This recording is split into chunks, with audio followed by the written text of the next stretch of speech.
Grand Matin Sud Radio.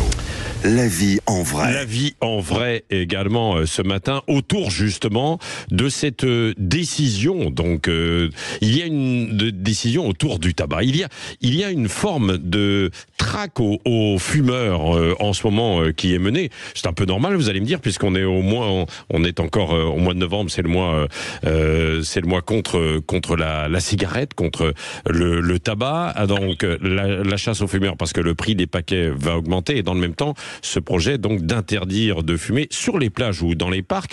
Nous sommes avec Florent Biriotti, qui connaît bien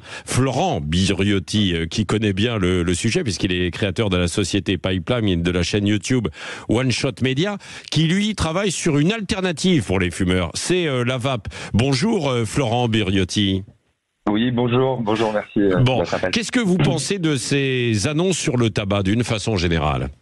Alors, c'est le PNLT, clairement, ces annonces sont une catastrophe pour les vapoteurs notamment. En fait, on projette 1 million de fumeurs de plus grâce à ce plan.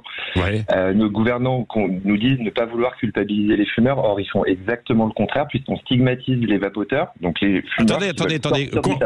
Qu'on comprenne bien. Là, je parle d'augmentation des prix du tabac dans un premier temps. Donc, ça, c'est pas contre les vapoteurs, la première chose. Non, c'est vrai, pardon, désolé.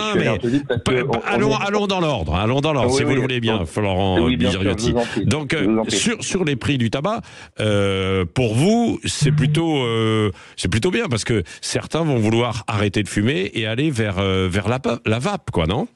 Alors, malheureusement, c'est ce qu'on pourrait imaginer, sauf qu'on constate que les augmentations de prix, on a le prix du paquet le plus cher en Europe quasiment, on a le taux aussi de fumeurs le plus important. Donc la question, c'est pourquoi ?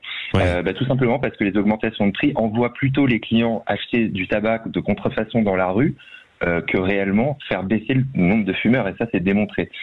Par contre, ce qu'on a réussi à faire, effectivement, c'est passer pas mal d'autres lois, en fait, d'autres projets de loi dans ce PNLT qui nous inquiètent énormément pour l'avenir des vapoteurs. C'est-à-dire, alors, qu'est-ce qu'il y a ? Parce que l'interdiction de fumer sur les plages ou dans les parcs, ça va concerner également les vapoteurs ?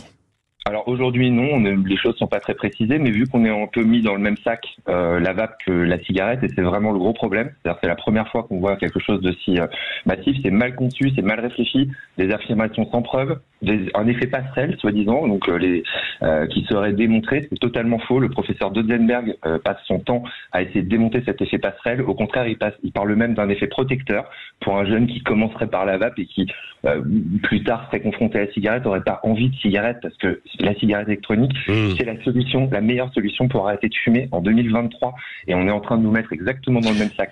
C'est dramatique.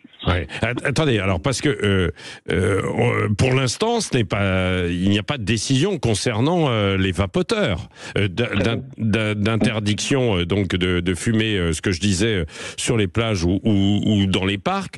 Pour l'instant, c'est une bonne chose.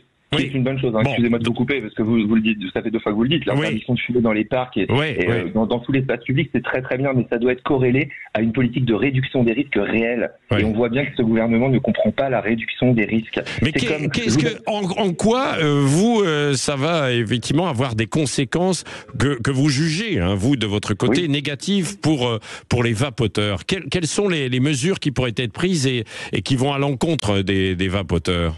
Alors, on interdit, typiquement, on projette d'interdire les puffs. Ça, c'est la grande décision de les puffs, Ça, c'est pour les plus jeunes, Alors c'est ce qu'on nous prétend, c'est ce qu'on nous prétend, et surtout on nous souligne aussi l'argument écologique qui a quand même plus de sens. Alors on comprendrait pour une raison écologique, puisque pour rappel ces puffs sont des cigarettes jetables, donc chaque jour on va jeter une batterie, c'est pas fou. En même temps c'est un produit qui a permis d'attirer des fumeurs, encore une fois les fumeurs adultes qui veulent arrêter de fumer. On rappelle que 63% des fumeurs veulent arrêter de fumer et n'ont pas de solution parce que c'est pas facile. Donc la puff, c'était une de ces solutions. Enlevons-la pour une raison écologique, mais pas pour cette raison fallacieuse des jeunes qui de toute façon n'ont pas le droit de l'acheter. Ouais. Ils n'ont pas le droit de donc vous êtes en colère parce que autour de cette interdiction de la puff, voilà, c'est ce que j'ai compris. Bon, même si il y a quand même des raisons, des liens. Et concernant directement les vapoteurs, là pour l'instant il n'y a pas de menace ou de remise en cause, si? Alors si, il y a quand même une grosse menace. C'est qu'en fait, encore une fois, on met tout dans le même sac et donc on nous prévient déjà que c'est la première étape, l'interdiction de la puff, à une réflexion sur les arômes. Alors, ayons une réflexion, aucun problème, parce que pour dire que les cigarettes électroniques ont des arômes, et on continue sous le prétexte des jeunes à nous dire que ces arômes seraient un problème parce qu'ils attireraient les jeunes, sauf qu'encore une fois, les jeunes n'ont pas à acheter ces produits, il faut les protéger de les acheter. Et les arômes, dernier point, on a fait une enquête avec l'IFOP au mois de septembre pour je suis vapoteur.org, et cette enquête conclut que les arômes sont capitaux et que si jamais on interdisait les arômes autres que l'arôme tabac dans la cigarette électronique,